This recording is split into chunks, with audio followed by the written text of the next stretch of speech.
mais um programa, O Lugar de Maria. Dentro em breve nós vamos estar recebendo a nossa convidada, que vai ter muita história para contar para a gente. Sejam todos bem-vindos, vocês que estão chegando por aqui. Eu espero que seja bastante proveitoso. Vamos começar.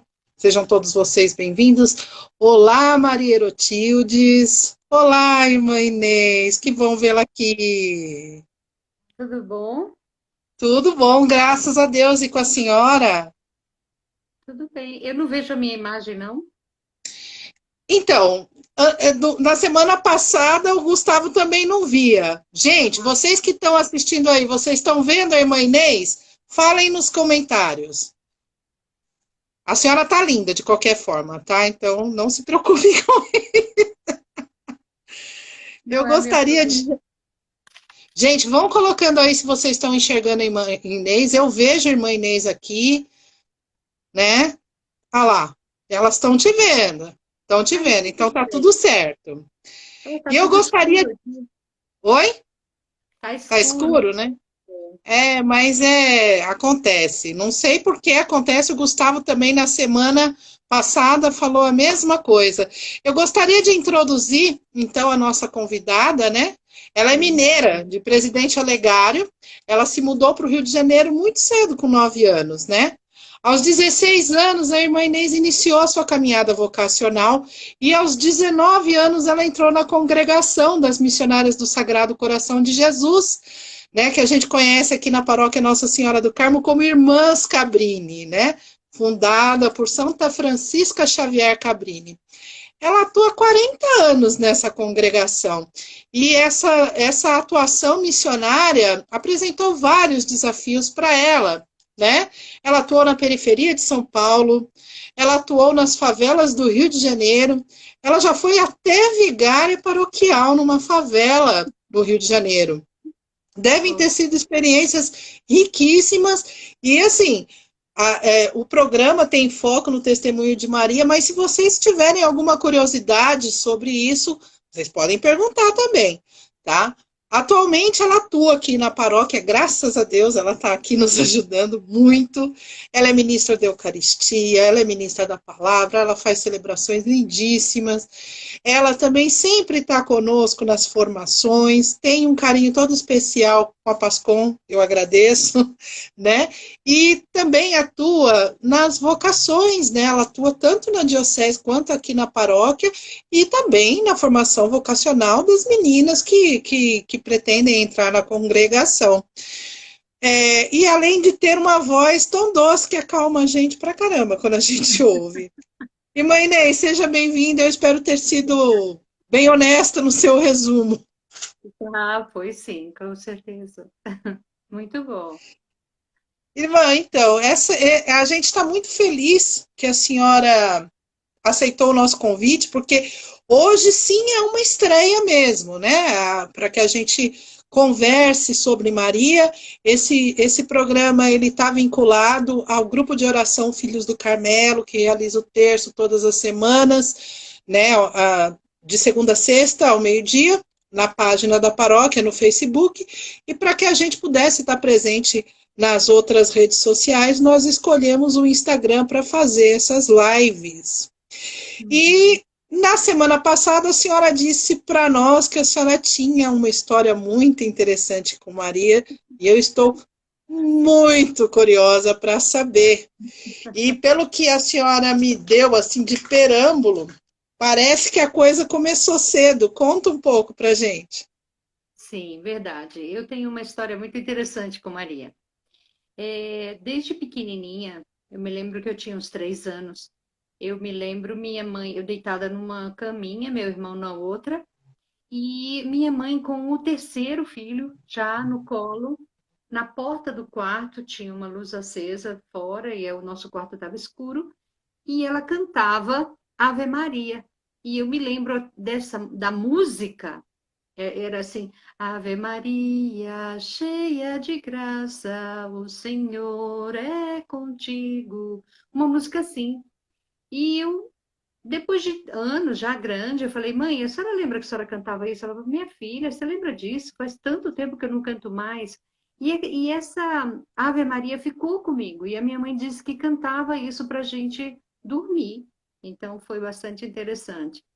Depois, com a minha avó, eu me lembro que eu tinha como uns 7, 8 anos, e a minha avó ligou o radinho, ela foi nos visitar e ligou o radinho na mesa da cozinha e parou e ficou escutando o terço, rezando o terço de Aparecida. E eu me lembro bem, era o Padre Vitor, né? Naquela época, o Padre Vitor Coelho de Almeida. E ela começou a rezar o terço e aí falou, eu estava varrendo a cozinha. Ela falou, vamos, senta aqui, vamos rezar comigo. E eu fiquei rezando o terço, escutando o Padre Vitor cantando e rezando o terço de Nossa Senhora Aparecida. Ele em Aparecida e eu lá no interior de Minas, né, cantando e rezando com a minha avó. Foi muito gratificante isso para mim, desde pequenininha. E essa coisa das memórias de infância são muito fortes. Eu também me lembro que minha mãe tinha um rádio AM, FM, bem grande, né? E todo dia, 6 horas da tarde, tinha o horário lá, né, de Nossa Senhora, não me pergunta rádio, porque eu era muito pequeno, não lembro. Eu sei que ela colocava um copo com água em cima do rádio, né? Ah, E nesse momento, às 6 horas da tarde, o copo ficava lá e a gente fazia fila para tomar água depois, né? Porque era água abençoada pelo rádio na nossa cabeça, né? Mas foram sementes, né? São sementes que são lançadas aí nos nossos corações, com certeza.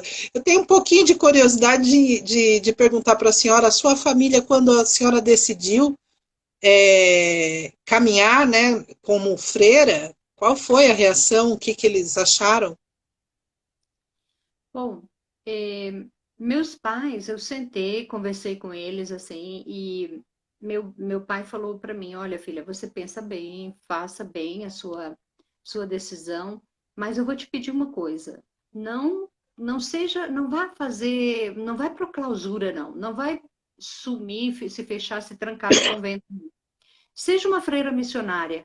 Se você for lá na praça agora da Matriz, lá na cidade que eu morava, em Vassouras, né, no estado do Rio, ele dizia, ele disse, né, se você for lá na praça agora, você vai ver todas as pessoas estão lá.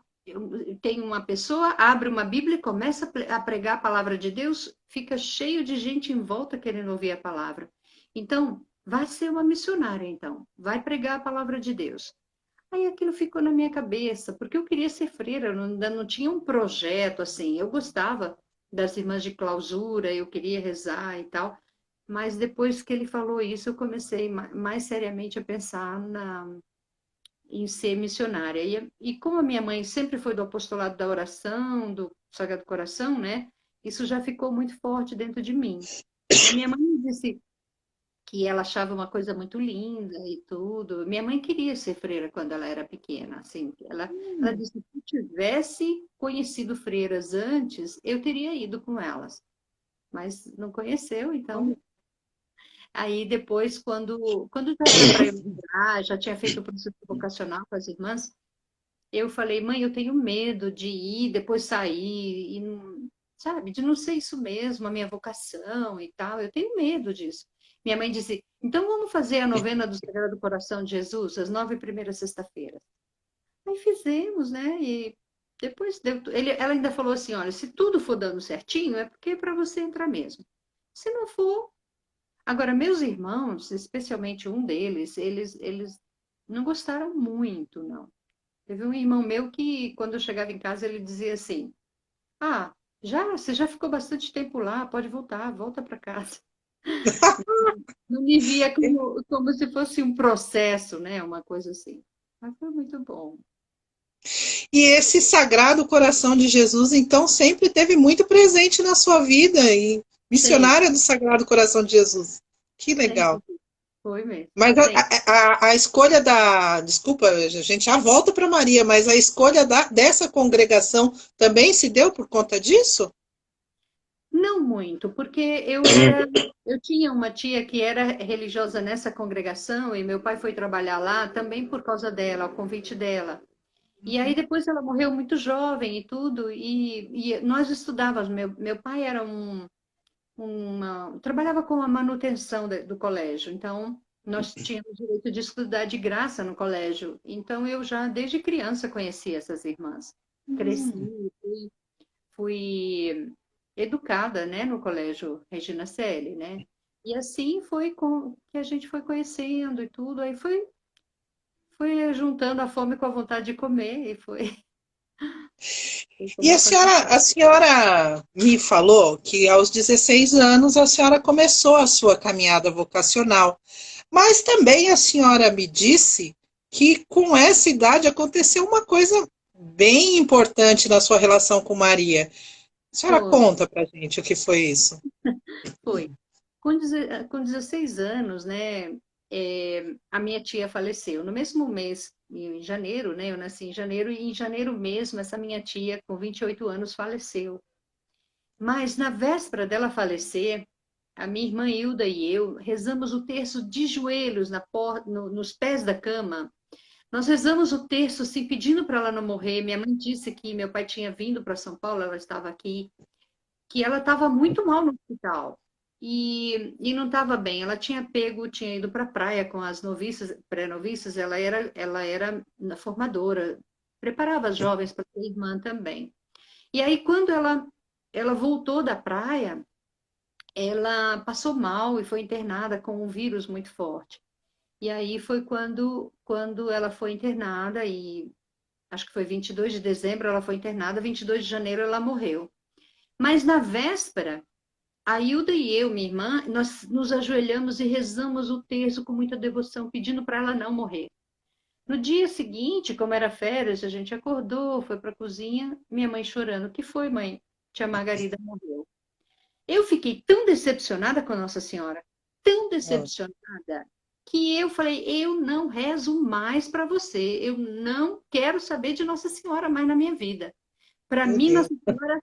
Nossa Senhora levou minha tia, não atendeu meus pedidos e não queria saber de Nossa Senhora de jeito nenhum. E isso durou muito tempo. Porque meses depois eu comecei a pensar em ser irmã, né? Ainda com 16 anos e tudo. E fiquei com essa decepção, uma decepção muito grande com Nossa Senhora. E não queria nem saber, as irmãs rezavam para Nossa Senhora, eu nem não gostava do terço, não queria rezar, nada, nada. E esse conflito, porque você já estava, a senhora já estava no caminho vocacionado e Já, com essa eu amargura no peito? era. Eu já tinha entrado na congregação e eu Uhum. já estava na caminhada vocacional, as irmãs rezavam o terço e eu não podia fugir, então eu ficava junto rezando o terço, mas assim, a cabeça no outro lugar, e eu pensava assim: ela não é uma pessoa boa, eu não gosto dela, eu estou decepcionada com ela, eu não quero saber de Nossa Senhora, ela não é boa. E fiquei com isso, né? Dentro de mim ficou com isso, muito forte. Aí, mas graças a Deus, mais tarde mudou um pouco, né? E Quando isso eu, durou até quando, irmã? até meus 28 anos, você acredita? Quando eu fui morar no Morro do Borel, as irmãs lá na Tijuca, no Rio de Janeiro, é uma favela. E as irmãs eram muito devotas de Nossa Senhora. E quando a gente vinha para São Paulo para fazer reuniões, encontros da congregação, nós passávamos em Aparecida e as irmãs queriam ir a Aparecida. Eu, tá bom, né? Vamos para Aparecida, já que querem ir, vamos, né? E aí eu fui vendo aqueles devotos, aquelas pessoas ajoelhadas, rezando, pagando promessas, ia as devoções, todas aquelas coisas, aquela sala de milagres cheia de gente que tinha aquelas devoções. E eu comecei a pensar assim: gente, ela não pode ser tão ruim como eu penso. Eu comecei a pensar, né? Não, ela não pode ser tão ruim como eu acho, né? Tem alguma coisa aí que eu preciso pensar. Aí eu conversei com ela lá, né? Nesse dia, eu falei: se você faz tanta coisa boa para as pessoas, então você não é tão ruim quando eu penso, né? Falei isso olhando para a imagem dela de Aparecida, né? Aí tudo bem. E aí passou, sabe? Foi até que não não foi tão difícil retomar. Aquilo ficou assim, aquela coisa ruim saiu e eu voltei uma coisa normal, mas não muito especial com Maria ainda, sabe? Foi Foi uma uma coisa, bandeira branca. foi uma, foi uma madeira branca, foi. Aí fiquei mais tranquila com relação a isso. E continuei rezando, terço e tal. Mas foi só quando eu já tinha uns 34 anos, eu morava na outra favela lá no Rio de Janeiro, na favela da Maré, na Vila do João. E uma noite tinha uma irmã morando conosco, ela na época tinha uns 65 anos por aí, e ela tinha problema cardíaco. E ela teve um tiroteio muito grande, os bandidos estavam invadindo, os bandidos de outro comando, que era o terceiro comando, invadindo o comando vermelho. Eu sei que estava uma confusão muito grande e a gente com muito medo, eles batiam nas portas, nas janelas, soltavam tiros para o ar. E aí, de repente, acalmou, a gente dormiu. No meio da noite, eu acordei com uma barulhada, sabe, assim, na minha porta, subindo pela parede, assim. Eu não pensei, eu pensei só na irmã. Eu me levantei do jeito que eu estava, subi as escadas, fui no terraço. O bandido com aquela arma grande, assim, me Meu acolheu, Deus. assim, com aquela arma enorme, e falou... Aí, quando ele viu que era eu, ele falou assim, abaixa, abaixa, tia, abaixa. Eu me abaixei e fui até ele e falei assim, vocês não podem ficar aqui. Não, a gente só vai guardar umas armas aqui no telhado de vocês, não tem problema não, só vamos guardar umas armas. Eu falei, não pode, porque nós somos irmãs, e aqui o bispo, quando souber, vai dar um problema muito grande, vocês não podem ficar aqui. E depois o bispo vai chamar a reportagem, e se vocês ficarem aqui, vai dar muito, muito problema para vocês, eu não sei o quê. E eu não sei de onde eu tirei tanta coisa para tentar convencê-lo de sair de cima da nossa casa, no terraço, assim. Era onde a gente lavava roupa, estendia tudo, né? Então, ele falou assim, não, o chefe está subindo aí, a senhora fala com ele. Aí subiu mais três, depois é que subiu o chefe. Aí, quando a gente estava lá, eles estavam lá assim e me viram, eu conversei com ele, expliquei tudo para ele, que ele não podia ficar ali, porque o bispo ia mandar vir reportagem, ia mandar tirar aquilo ali das irmãs, ia proteger as irmãs e tudo. Ele falou assim: eu vim aqui exatamente porque vocês são freira, eles não vão querer, não vão pensar que nós estamos escondidos aqui. Falou para mim. Aí eu disse: não, eu já nem me lembro mais o nome dele, né, o chefe. Eu falei, não, então, mas não vamos fazer isso. Vocês precisam sair daqui, por favor. Tem uma irmã aqui que está passando mal e vocês estão com esse tiroteio. Se o pessoal descobre que vocês estão aqui, começa o tiroteio, eu tenho que sair no meio da noite para levar essa irmã no hospital e tal. Eu comecei a falar tanta coisa. Eu sei que ele falou, tá bom, nós vamos descer. A senhora joga a corda para a gente quando a gente descer, desamarra a corda aqui e joga para a gente. Eu, tá bom. Eles desceram um a um e eu desamarrei a corda e joguei. Na hora que eu desamarrei a corda e joguei, eu virei para ir para a escada para descer. Na hora que eu virei assim, eu caí de joelhos. Eu caí de joelhos e pus as mãos postas assim e comecei a rezar para Nossa Senhora. Eu comecei a rezar Ave Maria. Eu comecei a rezar Ave Maria, assim, sabe, uma coisa sem pensar, totalmente impensada. Eu simplesmente joguei a corda, virei, caí de joelhos e comecei a rezar Ave Maria. Na hora, com as mãos postas, na hora que eu comecei a rezar Ave Maria, eu fico até arrepiada. Eu abri o olho assim, eu senti as mãos dela assim em cima da minha cabeça. Aí eu abri um pouquinho o olho, porque estava escuro assim, só as luzes da rua. E eu vi o manto dela, até a parte como um cinto da mesma cor do tecido, assim, aqui nessa altura do meu olho, assim. E eu senti a mão dela e terminei de rezar Ave Maria e fechei os olhos novamente. E eu sentia que ela não estava sozinha. Era como se tivesse anjos perto dela. E eu rezei, eu terminei a Ave Maria, quando eu abri o olho, eu falei, ai não, você já foi embora, sabe? Assim, eu fiquei, poxa, você foi embora, me deixou aqui, né? Mas aí é que eu fui realizar a coisa, sabe? Tipo, tomar consciência. nossa, Nossa Senhora estava comigo e me protegeu desses bandidos. Ela me salvou deles, né? E isso foi para mim muito, muito forte, essa experiência com ela. Que ela estava ali e ela fez questão que eu soubesse que ela estava me defendendo, né? Que ela estava me protegendo daquele momento que eu poderia ter sido morta naquela situação. E não, né? Ela cuidou de mim. Isso não foi uma coisa pequena, né? Graças a Deus.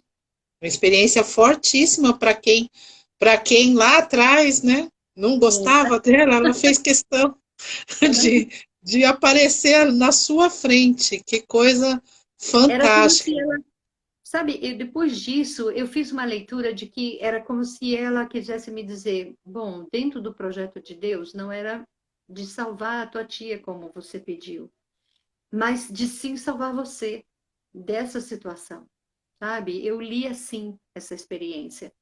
E depois disso, nossa, eu fiquei sendo uma propagadora da devoção de Nossa Senhora, né? Foi para mim foi muito bom, graças a Deus. Nessas experiências, trocando experiências, eu lembro que na idade dos 16 anos, 16, não, um pouco mais, 17, eu estava prestando vestibular para a primeira faculdade que eu fiz, Hum. e eu tinha um terço que a minha madrinha de batismo tinha me dado, que veio de Roma, bonitinho, de cristal, lindo, maravilhoso. E eu rezava esse terço todos os dias, porque eu queria entrar na faculdade de física da Unicamp. Eu não queria entrar em outra, eu queria a Unicamp. Então eu rezava, rezava, rezava, rezava, rezava. E quando saiu a lista de aprovados, o meu nome não estava lá. E a reação que eu tive, irmã, eu confesso que foi um pouco pior que a sua. Eu Assim, peguei esse terço e tirei ele contra a parede, nossa, porque ela não tinha atendido as minhas preces. Eu fiquei muito revoltada, né? No dia seguinte eu fiquei sabendo que eu entrei em outra faculdade, mas, né, eu fiquei um pouco de mal também com Nossa Senhora por um olha, tempo, né? E hoje estamos aqui no filho do Carmelo, rezando o terço todo dia. Ela tem o dom, viu? De fazer as pazes. E a senhora também falou que a senhora teve uma experiência muito forte, um pouco mais velha, aos 55 anos. Conta pra gente, irmã. Queremos saber. sim. É, antes, né, um pouco antes, com 52 anos, eu fiquei sabendo que eu estava com câncer na medula óssea. E quando a minha mãe ficou sabendo, e eu estava lá, e minha irmã, que é oncologista, é médica também, e eu acabei indo para Guaratinguetá para fazer o tratamento com ela. E ela me contamos para minha mãe, foi muito difícil, né, assumir e pegar tudo isso nas mãos e tal. E então quando e a minha mãe me falou, filha, vamos lá no Santuário de Aparecida, vamos rezar. E ela chorou o tempo todo da missa, o tempo todo ela chorou. Quando terminou a missa, ela falou assim: eu pedi a Nossa Senhora para cuidar de você. Eu entreguei você para Nossa Senhora para cuidar de você. Aí quem chorou fui eu, né? Porque eu fiquei emocionada. Minha mãe, eu estava começando o tratamento do câncer, isso foi em 2012. E a minha mãe disse isso, né, e tal. E eu queria muito contar isso para o meu pai e tal. Ele já tinha morrido em 2008. Eu queria contar para ele, pai, eu tô doente e tal, né? E aí eu sonhei com ele, que a gente estava sentado no sofá, ele pôs a mão assim nas minhas costas e só disse assim, como se já soubesse, sabe? Eu nem tive como contar. E ele me disse assim, tem que tratar, né, filha? Tem que tratar.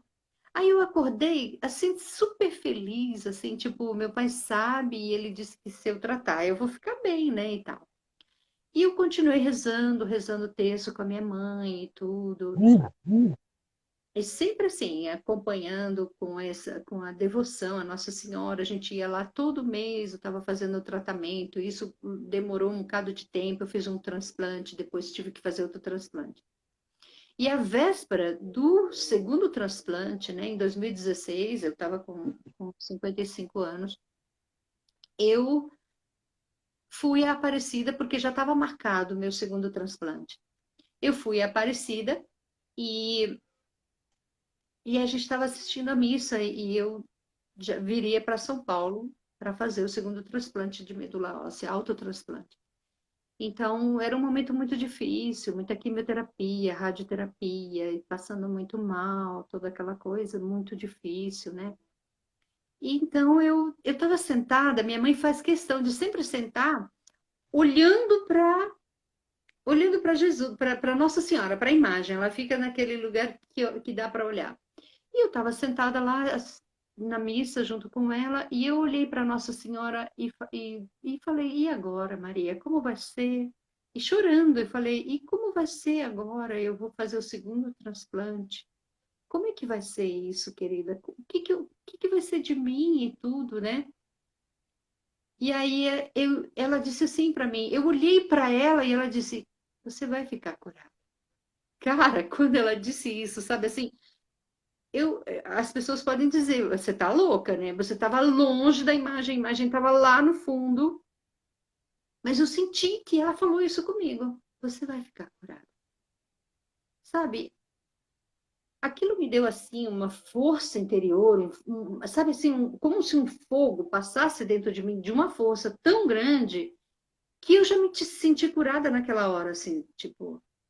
Aí eu falei, não, ela falou comigo. Eu não vou ficar contando isso muito por aí, não, tal. Mas aí, quando eu contei para minha mãe, contei para alguns tios, eles acreditaram. Eu falei assim: bom, então Nossa Senhora fala com as pessoas, né? Aí eu não tô ficando doida, não, né? Aí, Não. aí foi quando eu vim para São Paulo, fiquei mais de 2 meses internada, fazendo o transplante, e tudo. Foi muito difícil. Mas graças a Deus já tem quase 3 anos, já tem 3 anos que eu não estou mais só estou no controle, né? Eu realmente fiquei curada. Curado. Então, para mim, Nossa Senhora Aparecida e São Frei Galvão me curaram, porque eu fiz a novena dele também, né? Tomei as pílulas e tudo. Então, para mim, agora, Nossa Senhora Aparecida, eu fiquei sendo uma divulgadora dela, sabe? Uma propagadora, assim, como a gente reza, né? Que depois de Deus, que eu vos ame sobre todas as coisas, né? Que eu me torne uma propagadora do seu amor, da sua misericórdia, da sua compaixão por todos os filhos e filhas, né? Que estão espalhados pelo mundo todo. Então, para mim, Nossa Senhora é. E sobre esse título de Nossa Senhora Aparecida, que eu falei para você outro dia, né? Que ficou sendo para mim assim um marco muito profundo, porque Nossa Senhora, ela encontra a gente aonde a gente está, sabe? No momento que a gente está dentro de nós, sabe? Não é na fantasia, na... não, é lá na onde você está passando, no seu momento, é que ela entra e ela te dá uma esperança, te abre uma luz, te dá um fôlego novo, sabe? Te empurra, te impulsiona, te alegra e te faz se sentir filha, filha amada dela. Então, sob qualquer título, ela é a mãe de Deus, é a nossa mãe, é a rainha do céu, né? A nossa querida e grande mãe, que protetora, que olha pelos filhos, que cuida de cada um, né? Então, para mim, Irmã, isso é um dom muito grande. Diga. então, assim, eu pude perceber que o seu amor por Maria ele foi construído, né? Foi. Ao longo da sua vida. Não começou. Tem muita gente que ama Maria desde pequenininho porque aprendeu com a mãe, com o pai. A senhora teve essa ruptura, que eu também tive. Um dia eu hei de contar o meu testemunho, É, mas foi um amor construído. E o lugar de Maria hoje na sua vida, irmã? o lugar de Maria, acho que depois.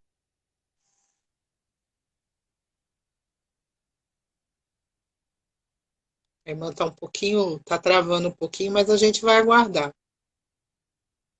Enquanto isso, enquanto está travada a internet da irmã, vocês que estão assistindo, vocês mandem algumas perguntas que vocês tenham curiosidade sobre a congregação religiosa da irmã Inês, ou sobre o testemunho que ela deixou aqui. Irmã, eu estava orientando o pessoal que está assistindo, que deu uma travadinha na sua internet, mas a senhora estava me Sim, respondendo qual era o lugar de Maria na sua vida.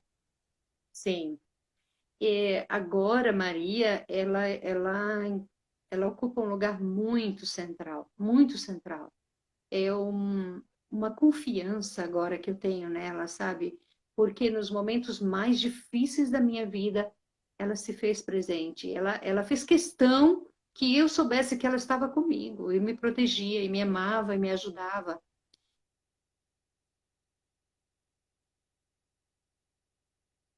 Novamente está travando um pouquinho, vamos ter paciência e aguardar. Enquanto isso, gente, mandem perguntas.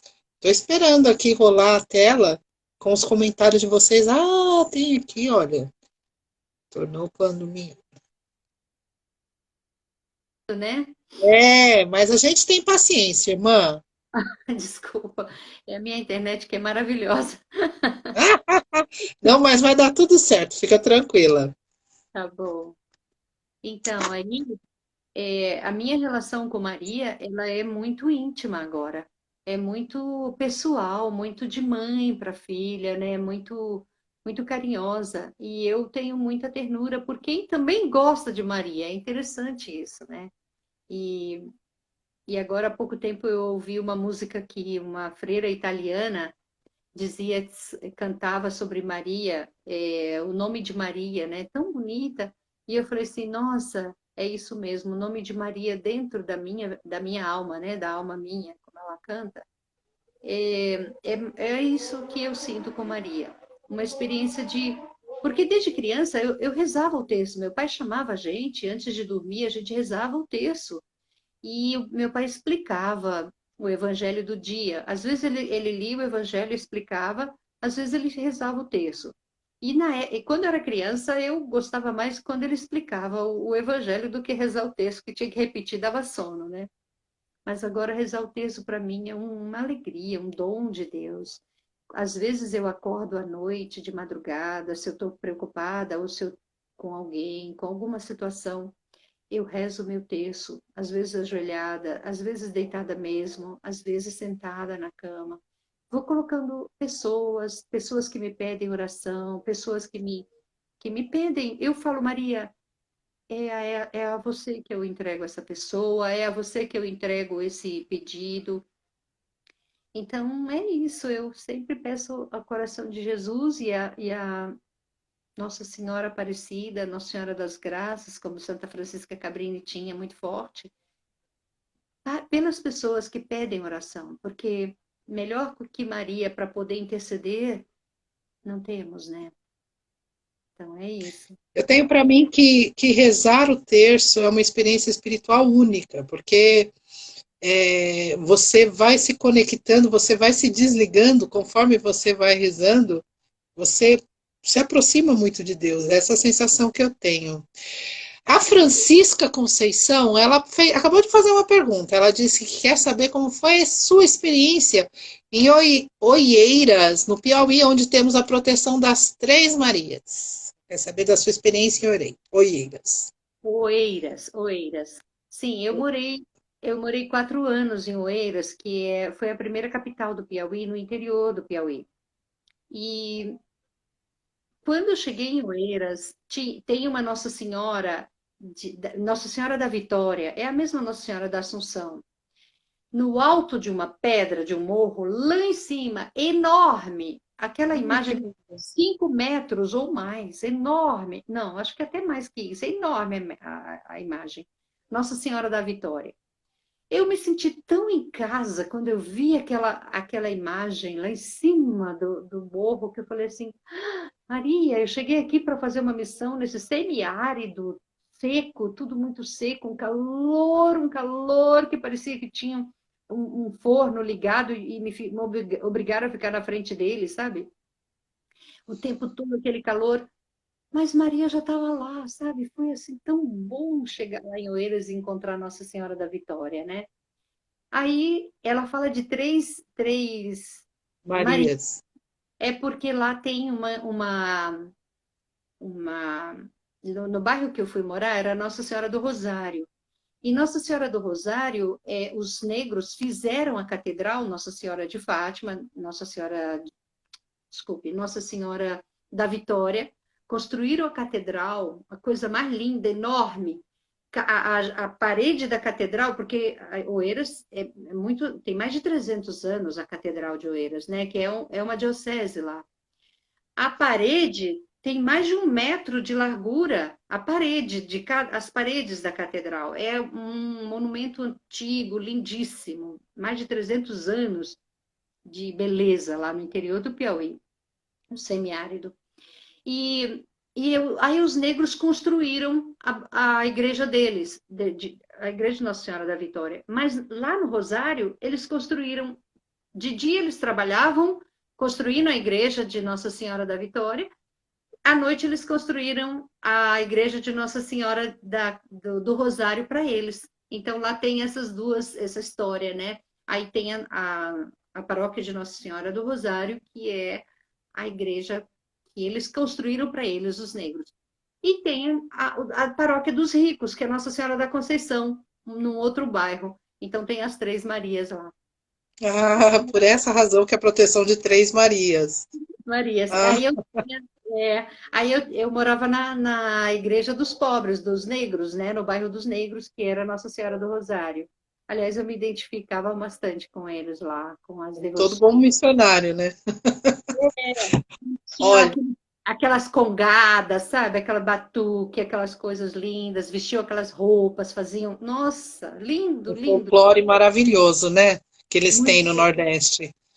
Olha, tem uma parenta sua aqui que diz que sua mãe está assistindo e está muito emocionada. Se a senhora quiser mandar um recado para sua mãe, fica à vontade. Mãe, eu te amo muito, muito. E a senhora é responsável pelo meu amor a Maria, viu? Que lindo. Irmã, a senhora faz um trabalho muito importante na paróquia com as vocações e na diocese também, né? A gente sabe como que é difícil esse trabalho, né, de pescar almas, né, para as vocações, principalmente as vocações religiosas. Conta um pouco desse seu trabalho na diocese, com as vocações, com o SAVE. Sim, o SAVE é o Serviço de Animação Vocacional. Ele é um trabalho assim bem árduo, porque na verdade começou sempre pensou em vocação como um trabalho mais voltado para a vida religiosa, ou a vida religiosa feminina, masculina, ou para o sacerdócio, sempre para se consagrar a Deus, o trabalho missionário. Mas depois não, depois passou a ser é, uma, uma, um trabalho mais assim de ver de promover a cultura vocacional, né? Então tem a cultura vocacional, é, a cultura vocacional de assim, ter uma cultura significa ter uma visão, se apoderar de um conceito, de um jeito de viver, de ser, em que todos nós, por termos vida, nós fomos amados, criados, amados, e Deus nos deu uma missão, nos deu um dom, e que a gente só é feliz se a gente desenvolve essas capacidades que Deus dá. Então, essa é o que a gente chama de cultura vocacional, esse que a gente chama de o dom que Deus chamou a vida para cada pessoa, e é onde a pessoa se sente feliz e realizada, né? Assim é que a gente começa a falar: bom, para você ser uma boa pessoa, você foi chamado para isso, para você seguir Jesus. Como batizado, você foi chamado para viver o Evangelho, é uma vocação. E aí você pode viver o evangelho com as opções adultas. Então você tem a opção adulta de permanecer solteira, como você, ou se casar, de ser mãe. É um dom de Deus, não é uma coisa assim, eu vou fazendo, vou querendo fazer de qualquer jeito. Não, exige uma responsabilidade, porque tem dificuldades. Você ser uma religiosa, você passa por muitas dificuldades, por muito sofrimento. Então, isso é um compromisso. E, ao mesmo tempo, para ser um padre, um religioso. Então, ser uma pessoa coerente, eticamente, né? Uma pessoa ética, com uma postura ética, uma postura, um comportamento moral condizente, uma pessoa que vive com valores, que vive segundo o Evangelho, segundo Jesus viveu, que é capaz para manter o amor, porque você sabe que para você manter o amor, quando o amor se encontra com o mal, para ele continuar sendo amor, ele se torna sofrimento. Então, para permanecer amor, ele vira um sofrimento. Então, isso é a responsabilidade, é o compromisso, é a luta que nós, como pessoas que temos valores, que vivemos eticamente, temos na vida. Então, ser religiosa para mim foi um dom de Deus, é um dom de Deus na minha vida, que me faz feliz. E isso é uma graça de Deus, é minha vocação. E não é a sua vocação, Lia. Mas pode ser de outras jovens que queiram, que sintam esse chamado para ser consagrada. Eu percebo que as jovens hoje têm uma. Então, nós estamos passando por uma onda hoje em que a mulher quer descobrir mais o seu lugar, seu espaço, sabe? Conquistar mais, ser mais independente. Então, essa coisa de convento parece uma coisa que fica assim muito que tolhe um pouco essa liberdade, então parece que nós estamos passando por uma onda de poucas vocações. Mas eu penso que depois a sociedade vai mudando, a história muda. No meu tempo de criança, de adolescente, tinha poucas vocações para padres e muito para irmã. Hoje mudou isso. Então a história muda, as coisas mudam. Então a gente vai deixando na mão de Deus e Deus conduz tudo, né?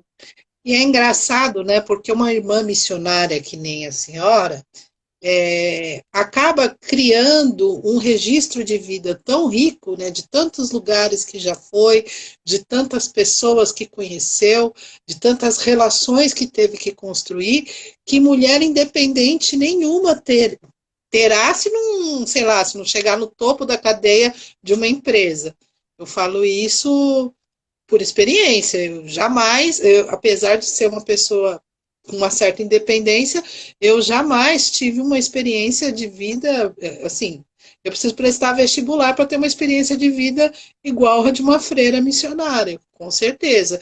Isso nem falando da senhora, mas eu vejo, por exemplo, a irmã Rosa, que há pouco tempo, né, que fez os votos, e já está, a irmã Laura também, que já estão criando uma história de vida muito rica, né? Então, Muito é rico, de se muito rico. pensar. É verdade. Sabe, eu me recordei agora, queria contar para você. Uhum. Lá atrás, no primeiro ano que eu era vigária, lá na Vila do João, eles pegaram, os bandidos estiveram lá, eu estava celebrando e começou um tiroteio bem na esquina, a igreja fica na esquina. Começou um tiroteio muito grande e eu falei com as pessoas: abaixem-se, abaixem-se, porque o tiroteio era na frente da igreja. E eu fazendo do alto, de trás do altar, eu me abaixei assim e fiquei abaixada embaixo do altar e rezando Ave Maria. E eu fiquei, agora eu queria contar isso para vocês, porque eu abaixei também, porque estava tiroteio e entrou bala perdida na igreja, e a Meu igreja estava Deus. cheia de gente. E eu me abaixei e eu estava rezando a Ave Maria com o povo, para acalmar o povo. Eu nem tinha me lembrado disso, eu me lembrei agora, enquanto a gente estava conversando, eu me lembrei. Aí depois eu falei, vamos nos levantar, Nossa Senhora nos protege, o manto dela está cobrindo essa igreja, nós não vamos ser atingidos. E de verdade, o tiroteio parou, se acalmou e tudo. Meses depois, eu tava numa celebração, mas não, eu não estava fazendo a celebração. O padre ia lá numa das missas do domingo, ele ia. Uhum. Então, ele ia no domingo e na quarta-feira celebrar, confessar, da paróquia vizinha, dava assistência nessa parte para gente. Aí, no domingo, no meio da missa, entrou os bandidos e falou: quero falar com a freira. Cadê a freira? Aí me chamaram lá, irmã, eles querem falar com você. Aí eu fui lá na porta. Olha, o fulano de tal, que era o bandido-chefe, mandou matar o fulano e eles mandaram velar aqui dentro. E já estavam vindo com o caixão. Eu falei, tá Meu tendo Deus. missa agora. Coloca ali do lado, na sala de catequese, que era do lado da secretaria. Coloca lá. Aí eles colocaram lá e ficaram velando o dia inteiro aquele defunto ali, porque eles não podiam velar os bandidos mortos, não podiam ser velados no cemitério, porque senão a outra facção, sabendo que eles estavam lá, ia lá e matavam quem estivesse velando. Para não ter essa guerra, eles velavam dentro da própria favela, para ter proteção. E levaram para a igreja. Tá. Depois as crianças não queriam mais fazer catequese lá. Você falou da experiência que a gente tem como missionário. Se eu ficar aqui contando o que eu já passei, você não vai acreditar. Irmã, em outubro tem o mês missionário, viu? Aguenta que a gente vai querer saber sim. Pois é, mas eu só vou contar essa parte porque tem a ver com Nossa Senhora também. Aí eu percebi as crianças não queriam mais ter aula naquela sala de aula, ter aula não, ter catecismo naquela sala, porque o bandido tinha sido velado ali. Não passou 2 meses, eu estava fechando a igreja depois, porque eu tinha reunião com todas as pastorais, eu estava na igreja de segunda a segunda, né? Aí, a hora que eu estava saindo da igreja, já fechando, chegou 2 bandidos armados e falou assim: pode abrir, vai vir um corpo para ser velado aí. Eu falei: não, aqui não vão velar mais, não. Aqui na igreja não vão velar mais o corpo, não vão velar mais. Mantive fechado, ele falou, mas foi o fulano, o chefe, né? Foi o fulano que mandou. Eu falei assim, pois é, ele manda da porta da igreja para fora. Aqui para dentro é a igreja, ele não vai mandar dentro da igreja. Aqui ele não vai ser velado. Se vocês quiserem velar, velem no salão da Associação de Moradores. Lá vocês podem velar. Aqui não. Aqui é a igreja que não vão entrar mais. Mas por quê? Porque quando vocês velaram fulano de tal há 2 semanas, as crianças não queriam fazer mais catequese lá na sala, porque teve um corpo ali. Elas ficaram com medo, os pais estavam com medo. Aqui, não, vocês não vão. O cara segurou a arma e falou assim para mim, você é sangue ruim. E lá no Rio, quando uma pessoa fala quando o bandido fala com alguém que ele é sangue ruim, você entra por numa lista que ele vai matar. Então, aquilo eu sabia exatamente a mensagem dele. Tinha alguns paroquianos comigo. E aí, uma delas, que era ministra da Eucaristia, falou assim, irmã, não é melhor deixar, irmã? Irmã, ele te chamou de sangue ruim. Irmã, não é melhor abrir e deixar eles entrarem? Eu falei, não. Se vocês quiserem, eu vou lá agora pedir para abrir o salão da Associação de Moradores, vocês vão velar lá. Fui lá, chamei o cara, pedi a ele para abrir, abriram e velaram lá. E eu fiquei com isso na mão. Ele vem qualquer dia me matar. Eu fiquei com isso comigo, né? Vem comigo. E eu peguei um terço, coloquei embaixo, dentro do meu sutiã, e eu andava com aquele terço para cima e para baixo, e de qualquer hora eu pegava e eu andava, era rezando esse terço naquela favela lá, porque eu sabia, qualquer hora que ele encontrar, ele vem para me matar. Meu Deus. À noite, eu dormia e acordava assustada, como se ele estivesse chegando, sabe? E começou a cair meu cabelo, sabe? Aquela preocupação, aquele medo. E eu rezando e entregando e pedindo uma intercessão de Nossa Senhora. Aí, quando foi um dia de manhã, chegou uma vizinha lá, irmã, mataram o fulano. Eu, graças a Deus.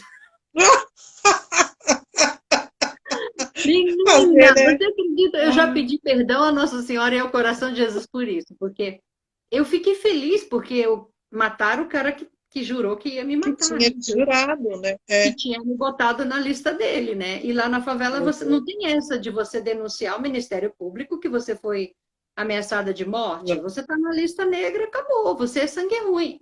E se você é sangue ruim, você vai para a lista dele. Eu falei, uma hora chega a minha vez.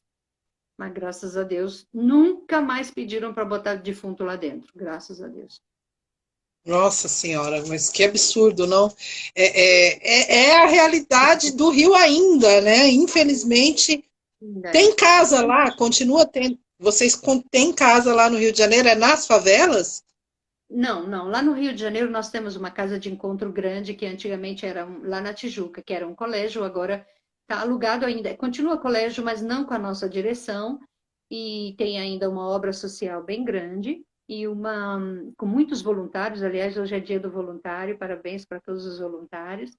E continua também uma casa de encontros muito linda, porque fica no morro, numa alta, tem, desculpe, fica no morro, no alto tem um bondinho para subir até lá, em cima de uma pedra grande, já faz parte da Floresta da Tijuca, então é um lugar muito bonito. E lá no morro, as irmãs ainda fazem o trabalho, tanto no Borel como na Vila do João, mas não moram lá. A casa, Hum, a nossa casa, que a gente morava na Vila do João, se tornou um projeto para as crianças e agora as irmãs não moram lá, ela está sob a administração da paróquia, do pároco. ah, Ele sim. continua com trabalhos sociais lá, Uhum, uhum. mas foi um Irmã, período difícil. A Márcia Podóloga, ela está aqui se desmanchando de declarações, ela está muito emocionada de ver a senhora e diz que ama muito a senhora, viu? Ah, eu também a amo muito. Sabe o que é? A Márcia, ela é lá da Vila do Pinheiro, da Vila do João. Elas não estão morando mais lá. E ela faz até parte de uma, ela e o marido dela, os filhos, de uma nova comunidade de vida muito bonita, lá no Rio de Janeiro, do Padre João. Eu até esqueci o nome. Escreve aí, Márcia, para a gente ver, para a gente lembrar. É E é isso aí. muito. Ela e o Vanilton, o marido dela, são pessoas lindíssimas, nos ajudaram demais na paróquia. O tempo todo que eu era vigária, a Márcia era lá dessa paróquia, ela namorava o Vanilton, o marido dela, e eles eram maravilhosos lá e ajudaram demais a gente. Muito, eu tenho muita gratidão com aquele grupo lá da Vila do João. Era favela, é ainda, né? Tem bandidos e piorou ainda com essa história de milícia, com polícia, com isso, com aquilo. Mas agora não, agora já tá Bom, continua, né? A paróquia continua lá, o padre construiu uma paróquia muito maior, a paróquia que a gente trabalhava continua lá bonitinha, mas continua assim. Meta Cristo Altar é a comunidade dela. Ah, tá Meta vendo? Cristo Altar. E a Meta Miyoko está aqui assistindo a gente, ela diz que está amando ver você contando as suas experiências de vida Ah, missionária, muito exemplar. Vindo de quem vem, né, é um elogio um muito grande valioso. elogio, porque a Miyoko é uma excelente, grandíssima missionária. Ela é a mão direita e a esquerda também da nossa paróquia, né? Uma pessoa maravilhosa que a gente pode contar para todo momento e a toda hora, né? Uma pessoa muito sábia e querida por todos nós, graças a Deus. Irmã, a gente já está faltando 6 minutos para acabar, porque no Instagram é assim, é muito rápido. Eu queria que a senhora falasse um pouco, orientasse algumas, porque vai ficar no IGTV, se alguma jovem assistir, que tem o interesse em ingressar na vida missionária, como que ela deve fazer para conhecer a Associação das Missionárias do Sagrado Coração de Jesus? Ai, que bom, obrigada pela oportunidade. Sim, ah, se alguma jovem quiser entregar a vida a Deus, e eu digo com certeza, vale muito a pena, você pode se entregar, pode. Você sente Deus convidando você para isso dentro de você. Então, o que você pode fazer é entrar em contato conosco. Pode entrar em contato comigo, com uma vir aqui no convento, falar com a gente, pegar nosso número, nosso e-mail, né? Pode ir na paróquia e, e a gente, mesmo que você esteja em dúvida, a gente pode conversar e eu posso ajudar você a ir discernindo, aí vendo o que é que Deus quer, a gente vai rezando tudo isso, vendo aquilo que Deus está pedindo de você, porque você vai ser só feliz fazendo a vontade de Deus. Isso é qualquer pessoa, em qualquer lugar, qualquer religião, em qualquer coisa. Mas quem sente uma atração para a vida consagrada, para para doar-se a vida na missão, no trabalho missionário, é único, a gente sabe. A gente sente uma paixão por Jesus, uma paixão pelo reino, que nada tira da gente. E faz a gente feliz e cada vez mais feliz. E a gente vai passando e vai deixando amigos, e é bom demais. Como a Márcia falando aí com vocês, eu fiquei feliz que a Márcia entrou, porque ela é testemunha ocular de tudo isso que eu falei lá na Vila do João, na Vila do Pinheiro, na Favela da Maré. É isso aí. Ela não mora mais Essa, lá, mas ela é de lá, família dela. essa felicidade é a moeda que Deus paga pela dedicação missionária de cada um. Eu É tenho a verdade, mais absoluta certeza disso. é verdade. E deixa eu ver quanto tempo está faltando, 4 minutos, né? No, Passa rápido, passa bem rápido. As pessoas não fizeram muitas perguntas, seus meninotes, vocês deviam fazer mais perguntas. Olha que presença incrível que a gente teve aqui conosco, né? A irmã, ela sempre é muito solista aqui na nossa paróquia, é uma figura muito valiosa, né? Eu aprendi. Quem apresentou a senhora para mim foi a irmã Rosa, e ela falou com a tanto minha carinho família, de você que a eu falei, minha família preciso a ver chama qual de que é. Candinha, sabia? A minha família a chama de Candinha, ela. Por que, Candinha? Por quê? Porque meu irmão um dia falou para ela assim: Ô Candinha, eu não sabia o nome dela, chamou: Ô Candinha, vem aqui. Aí ela falou assim: Nossa, Cândida é o nome da minha avó, então ficou Candinha. Não, é o nome da mãe dela. Cândida é o nome da mãe dela. E Ah, aí olha só. ela falou assim, eu fico muito lisonjeada de ser chamada de Candinha. E a minha família chama de Candinha. Mas é a irmã Rosa Maria. Né?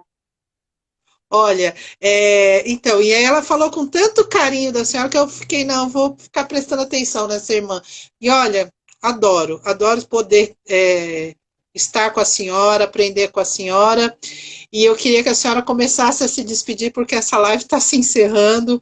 Eu queria agradecer demais a presença de vocês, a presença das pessoas que participaram dessa live, das pessoas que participam do grupo de oração. Amanhã essa live vai estar disponível no YouTube e no Facebook, então quem perdeu vai ter oportunidade de assistir, irmã. Ah, que bom. Então, eu quero agradecer mesmo e dizer, olha, toda vocação que a gente tiver e tudo, a gente tem que ser muito responsável, contar com a graça de Deus e contar com Maria. Né? Maria na nossa vida é o bálsamo, a alegria, é a ternura. Sabe esse lado feminino de Deus?